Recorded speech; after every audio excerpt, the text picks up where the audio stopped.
আলহামদুলিল্লাহ। আহ, স্বাগতম আপনাদের। যেহেতু ভিতরে ঢুকলাম, দেখি যে কি স্বাগতম বই দেখছি যে বই করছে মনিরামপুর যাইতে। আহ, আলহামদুলিল্লাহ, খুব ভালো লাগলো দেখে। আহ, দেখে আমি একটু ভিডিও করছি, যেহেতু আমি ভিডিও করি। এই ধানটা রোপণ হচ্ছে এই বিষের কারণ, মানে এই বিষটা প্রয়োগ করেছে, এই সার প্রয়োগ করেছে।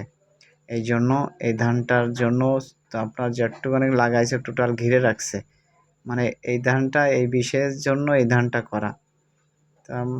ধান দেওয়ার মালিক আছে আল্লাহ। যতই আপনি বীজ দেন, যদি আপনি পরিচর্যা করেন এবং আল্লাহর